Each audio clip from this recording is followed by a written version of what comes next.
Hello YouTube, Dave here again. Today we are returning to the Age of Worms as we discuss A Gathering of Winds. This is the 6th installment in the Age of Worms adventure path, designed for a group of 11th level characters who should gain level 12 partway through the adventure and hopefully will end around 13th level by the time the adventure concludes. This being the 6th installment, once this adventure is completed, the players are halfway through the storyline for the Age of Worms. A Gathering of Winds was found in Dungeon Issue 129 from December of 2005. So let's just turn to the, hey, I actually opened it up right to the page. That was something that doesn't usually happen unless it's like a TV show or movies. So yeah, again, I love the artwork that they have for these sort of like cover pages for the Adventure Path installments. Overall, like I really love the art style and the iconic characters that they created for the artwork to sort of tie everything together. Just some really, really cool stuff. This adventure begins right after the end of the Champion's Belt, where the characters discovered that Elagos, their one-time patron, Alliston's friend, had been murdered during the events of the Champions Games.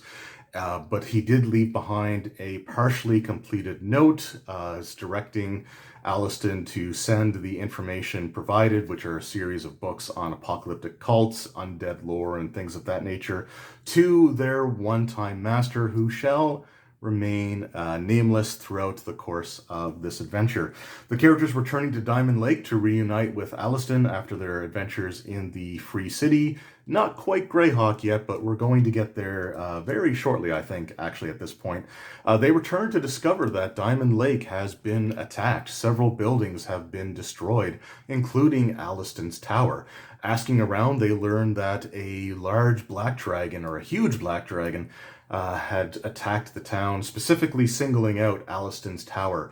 Alliston had gone back to the Whispering Cairn, the adventure, or the location that the characters explored in the first adventure in this series, A Whispering Cairn, and has yet to return, and this is after several days.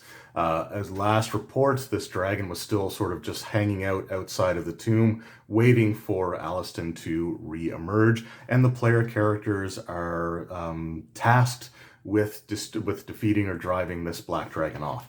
The black dragon is actually the same black dragon that left behind the fake dragon egg filled with green Caius worms back in the third installment, I think it was, second or third installment in the series, Encounters at Blackwall Keep. So this is the dragon that had convinced the lizard folk to start attacking the forts and left behind the dragon egg filled with Caius worms in an attempt to create an entire generation of new undead creatures to help usher in the Age of Worms. Ilthane, the black dragon, having learned that her plans were thwarted by Alliston and some of his companions, we'll say. Lackeys was probably the term that Ilthane would have gone for. She made her way to Diamond Lake after just figuring out or learning who Alliston was, destroyed his tower, and did engage in a battle with Alliston before Alliston took refuge inside the Whispering Cairn, a location that's too small for the dragon to enter because they decided that, yeah, it's a good idea not to have huge dragons inside of dungeons that have like 5-foot doorways. So Ilithane was just sort of hanging out and launches an attack once the players sort of make their presence known. Once they deal with Ilithane, either driving her off or defeating her outright, they can finally enter the Whispering Cairn, or may be driven into the Whispering Cairn, similar to the way that their former patron was. Once they enter, they discover that one of the side passages that had been filled with rubble and was, unpassable when they first discovered or first explored the Whispering Cairn had been completely cleared out, at the end of which is this ominous-looking black doorway. The black doorway actually ripples as it's a magical portal, and if the characters actually try to pass through the portal, they are attacked by a creature bound to it to help guard the tomb that lies on the other side. This undead creature is an abyssal ghoul, which is from the Fiend Folio, and is just a much more powerful version of a standard ghoul, like a challenge rating 10 creature, and it essentially exists inside of the portal itself. But if anyone comes within 5 feet of the portal, then the Abyssal Ghoul can actually partially emerge from the portal and make attacks at the anyone who tries to come too close.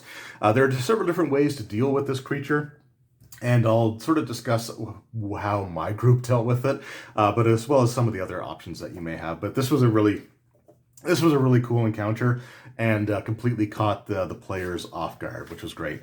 Once they make their way through this black portal, they do discover the tomb of one of the more noteworthy Wind Dukes of Agua, the Wind Duke Ixal, or Ixoil. I'm going to say it wrong. I apologize. Ixile. He was the Wind Duke that actually plunged the Rod of Law into Miska the Wolf Spider, having the Rod of Law break up into becoming the Rod of 7 parts. So this is the tomb for that particular Wind Duke. This tomb is filled with all kinds of traps like energy drain, other traps that are aimed at, specifically, a lot of them are aimed at sort of dealing with chaotic creatures in particular, but there are also several guardians left behind in this tomb, several bound creatures, including elemental creatures. Like, one of my favorites has to be Antris Redpike, the Earl of Colchester, who was a noble salamander who is bound by some sort of ancient pact, and has become so like bored and kind of insane that instead of just necessarily launching into an attack right away, he does try to engage the players in conversation. However, if a fight breaks out, which it most likely will, he continues to just try to have like this really weird, bizarre conversation with them while the fight is going on. And again, I'll talk about sort of my recollections of the adventure at the end, but this was another highlight, again, pretty early on into the adventure. Other creatures that they may find that are bound elementals, there's some ice golems. There are some Belkers, which are air-based creatures. There's even some actual, like, genuine air elementals. And you do have the Wind Warriors as well, although these are more powerful versions than the ones that the characters encountered inside the Whispering Cairn. Those are the ones that are actually depicted in that artwork there. And these things are freaking nasty with their 2-weapon fighting. And they're basically like they're perfect 2-weapon fighting. They don't suffer like any negatives for using 2 weapons. Really cool encounters. They also discover that this tomb is now a location protected by a shadow spider sorcerer, a strangely intelligent creature for what it comes from. That goes by several different names, but for the purposes of this adventure is known as Flycatcher. Flycatcher was simply shadow walking through different planes of existence when it accidentally discovered Ikesol's tomb, and was so enamored with this location that he took it upon himself to become the unelected guardian, and has zero tolerance for anyone else trying to explore and anyone else trying to pilfer from the tomb. Flycatcher, though, may not necessarily attack the players right away, because Flycatcher does have a rival, another creature that has been exploring the tomb, a creature that goes by the name of Morito, and Flycatcher will essentially offer an alliance with the player characters, which I'm sure is totally trustworthy, considering that he's like a giant spider. He's not technically evil, but he's a spider, so that does still make him evil. But he will allow the players to pass through the tomb if they take out this rival of his, because the two were evenly matched to the point where neither could defeat the other, just drive each other away. So going through, again, the true tomb, they discover the River of Blood, which again, they could have just been this river of blood. It could have just been this, this sort of like red river that flows through, but they actually do take the time to explain that while it looks like blood, it is just regular water that is full of various minerals from giant deposits that are found somewhere further up like that, the source of the river that the characters won't find. But the side effect of the water sort of going through those deposits is that it turns it this sort of like blood red color, which is, again, pretty cool. They also discover the location where Alliston is currently trapped. So like I said, there are various traps sort of hidden throughout the dungeon. Like this is meant to be, you know, a very treacherous location to go through.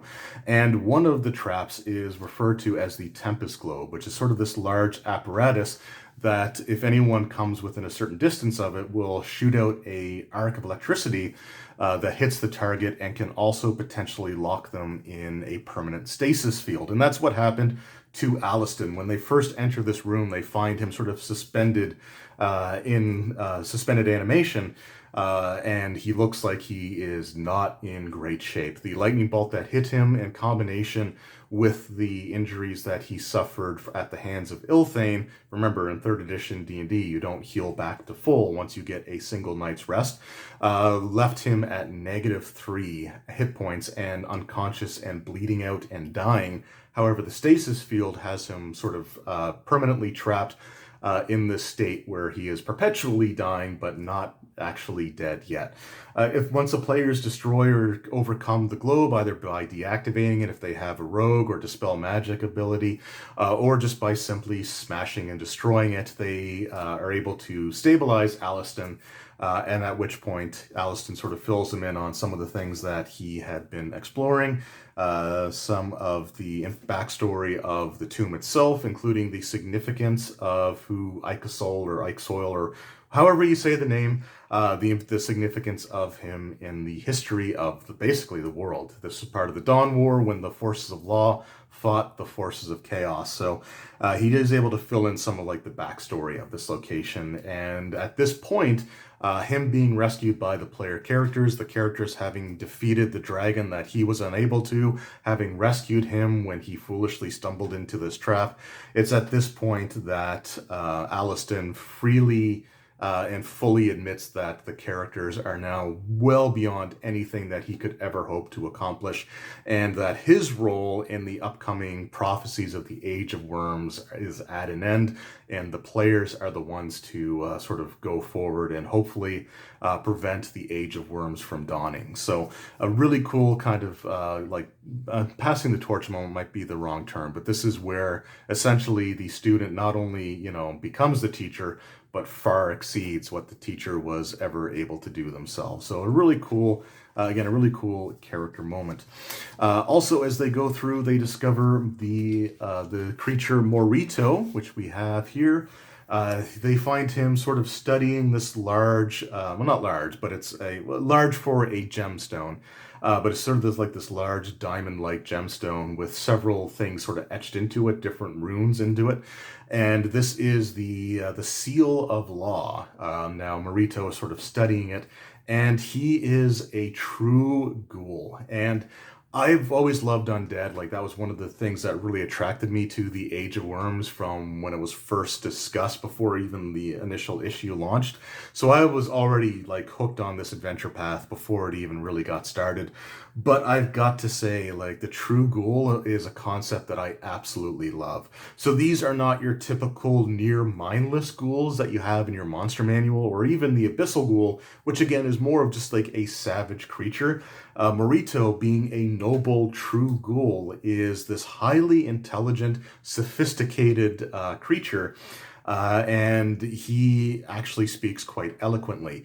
Now, he was part of a deep subterranean society of these true ghouls that is simply referred to as the White Kingdom.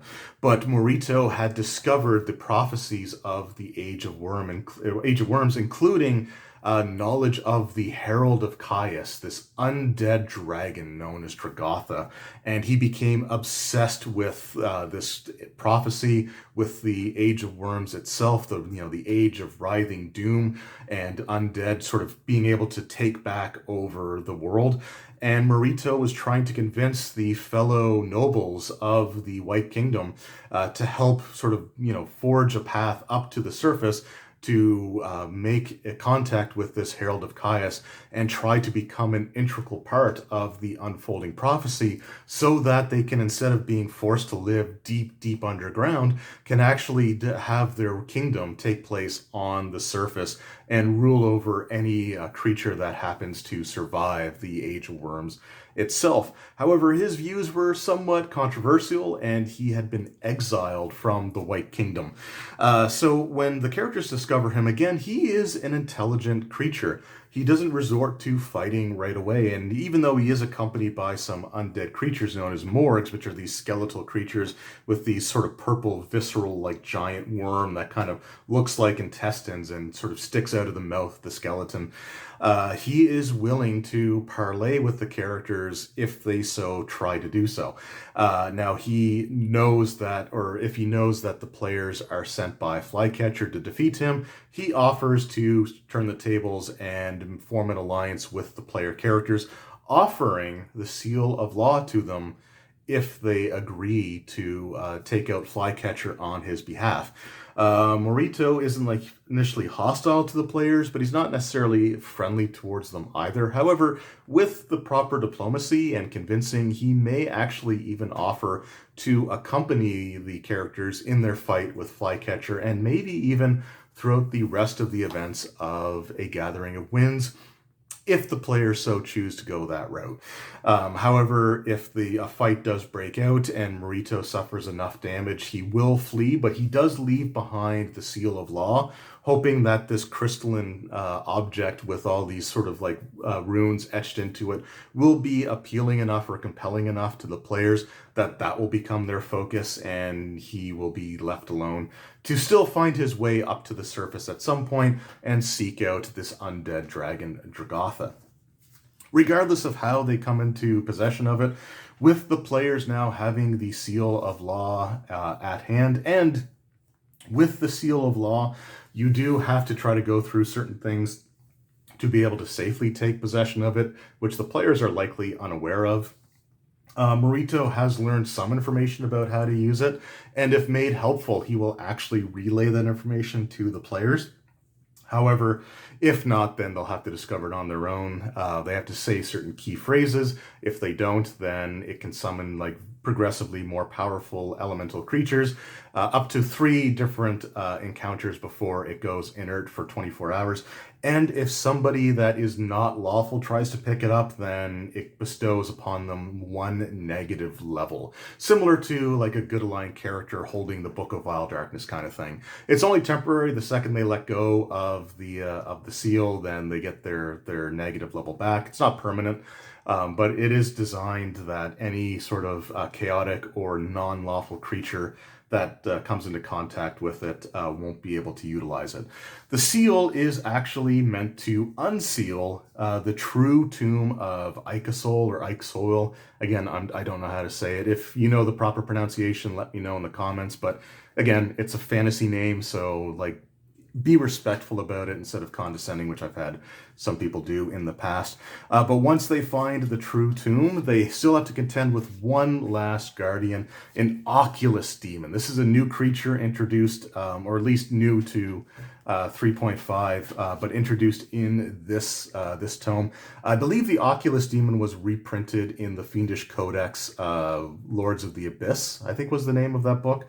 But yeah, really cool, just creepy creature. Its body is filled with hundreds of these eyes that can they can paralyze individuals if they sort of make eye contact with it. And the eyes can also shoot out eye rays, these negative energy rays that kind of emanate forth from it. This creature is bound to protect the tomb of Icosol, and it's one of those situations where to the victor go the spoils, and this being a demon that was probably part of the Dawn War, him being bound is sort of, I guess, their form of reparations from the demons and their attack on the Order of Law. But this was a really cool fight as well. The ability for his eyes to, paralyze or stun characters, in addition to the fact that the eye rays, so on his turn, he can fire up to 3 eye rays at various targets, and that's a free action on top of his actual weapon attacks. He can also use invisibility. I can't remember if it's at will or just several times per day.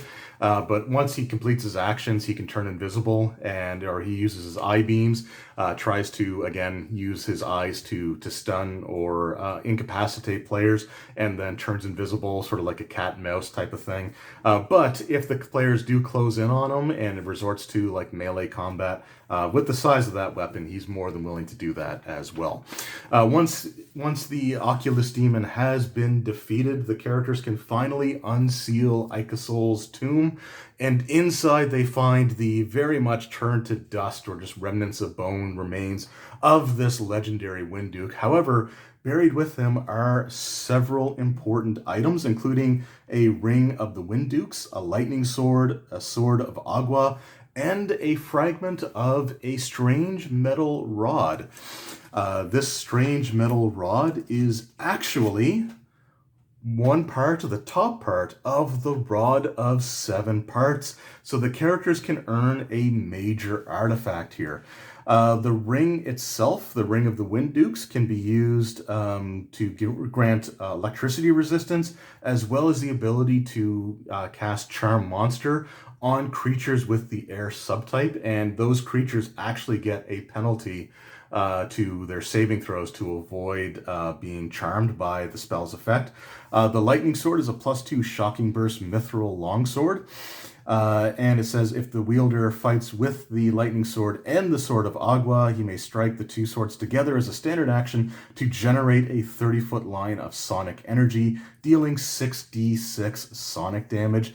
The Sword of Agua is a +2 Axiomatic Mithril Longsword, which again, when it scores a critical hit, actually has this wind effect that can knock creatures prone or even send them flying. So some really cool items overall. And there's an additional aspect to unsealing the tomb and claiming the items within. Once the characters take possession of the items, they get this sort of like quick impulse of rage and anger, but then it dissipates almost immediately and is replaced with a sense of peace and calm. And that's the last remnants of Ikesol's soul, basically granting the players access to those items, realizing that those items may be very important in the upcoming events. And also, once this tomb is unsealed, the inert talisman of the sphere, as well as the inert circlet that the players found back in the Whispering Cairn, the first installment in the adventure path, those were spring back to life and are now fully functional. So the circlet that they find is what's it called here? The silver diadem. It acts like a circlet of wisdom +4, so it increases the wearer's wisdom score by +4, and also acts as a circlet of persuasion and grants its wearer the ability to speak and understand Auran, which is the language of the earth elementals. So overall, this was a really awesome adventure, and it felt like a significant milestone in the campaign. Once the players discovered that the relics that they found before, which they knew had magical capabilities, but were completely, inert and rendered basically useless at that point in time, like the fact that they spring back to life at the same time that the characters find these very powerful magical swords and a fragment of the Rod of Seven Parts, was a huge moment. And we have reached the halfway point of this campaign. And this was a great way to sort of, like I said, mark that milestone. And this was a really great adventure to run. I did glaze over some of the encounters that they have here, but the True Tomb was a very interesting place to sort of explore. The River of Blood kind of flowing down various levels, going deeper and deeper underground as the characters discover the True Tomb and the Ghoul Marito and all that stuff. It was just a really fun adventure to run. But one of my favorite parts of this was just the fact that the players not only got to revisit Diamond Lake, something that had been done before, obviously, in the Shackled City adventure path, because with the exception of one or two of the installments, like the entirety of it is based in the city of Cauldron. But not only did they revisit Diamond Lake, but they got to see the progression of Diamond Lake, how things have changed, And they also got to revisit a dungeon that they had previously cleared to explore a previously unreachable section of it. And I know that that's not necessarily like, new cutting edge concepts, but this was the first time that this happened in the adventure paths. Throughout the course of Shackled City, for example, the players never went back to any of the locations that they would have explored previously. They never went back to Zitterune. They never went back to the Malachite fortress. They never went back to where the Soul Pillars were or the Demon Scar or any of those locations. So to actually finally be able to return to a previously explored dungeon was great. And it was something that my players really did enjoy. You also got, like, again, a very real sense of the player's progression at this point, because this, powerful wizard that had been their patron throughout the first 3 or 4 installments of the campaign was suddenly now, beneath anything that they were capable of doing. And the players had to rescue him, whereas in previous adventures, he could have potentially been an ex machina if the players or if the campaign really needed it. So to have the players be the ones to rescue him and defeat the dragon that he couldn't was a big moment for the campaign. And I remember the players had a pretty good sense of satisfaction when Alliston basically said that, that they had surpassed anything that he was capable of, and now that the fate of the world is entrusted upon them. And the other thing that I also really loved about this adventure was just the fight with Ilthane herself. Because Shackled City was a huge success, it meant that when Age of Worms was being developed, it no longer needed to be done in such a way that every module or every installment had to be able to fully stand on its own. There could be rumors that might pay off later in one of the adventures, but with especially the early chapters in Age of Worms, you weren't able to have something like Ilthane leaving behind this black dragon egg filled with Caius worms that the players destroy early in the campaign, only to have the person that, or the creature that caused it, discover what had happened and try to track down those who were responsible for foiling her plans several chapters later. So this, again, it was just, again, not the most unique thing necessarily when it comes to like campaign structure, but for these published ones, this was a really big thing to have a reoccurring villain, or a villain that was foreshadowed early on as to be playing a major role in the events that were happening in the Diamond Lake area, only to finally encounter her all this time later. I know when I was running Encounter at Blackwall Keep, when the players learned that this black dragon had left this ag behind, I could tell that they were fully expecting to fight the dragon during the course of that adventure. And when the dragon didn't show up at the end of it, I'm not going to say that they were perplexed, but they definitely weren't expecting to not encounter the dragon. So again, it was just a really cool moment, and yeah, a great sense of progression. Now again, when I ran this for my group, the way that they handled certain things was, of course, very direct. So with the doorway, with the abyssal ghoul, the portal, the black portal, there are different things that you can do. There are certain spells that you can cast on yourself, like invisibility to undead. I want to say protection from evil also might have been one of the things that could bypass the ghoul, like prevent the ghoul from being able to attack you. And Alliston had actually cast one of those such spells on himself, so he never had to confront the abyssal ghoul. So there are ways that you could sort of bypass it. If you had a cleric in the party, they could use Turn Undead. And if they were successful, the ghoul wouldn't necessarily be like, chased away or scared away, but he would be ejected from the portal itself and would either appear in the Whispering Cairn, or he would appear on the other side of the portal inside of the true tomb itself. So there were definitely these ways that you could handle it. The way that my group handled it, because the ghoul would sort of jump out of the portal partially, its upper torso would stick out and he would slash at you or attack you with his claws and his tendrils. So because he would do that, the party's half-orc barbarian, I think he just ended up grappling the ghoul while the other characters just kind of wailed on it. That's how I remember it happening anyway. So if any of the players from that group, if you're watching this and you remember differently, please correct me. But that was the memory that instantly sprung to mind.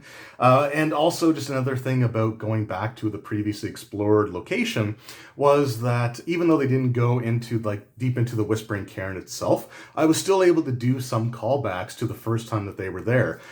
So the first time that they went to the Whispering Cairn, there were these pack of wolves that had taken up residence inside of the cairn, and the half orc, the player playing the half orc, he was playing a human fighter at the beginning of the campaign. I think unfortunately the fighter ended up dying.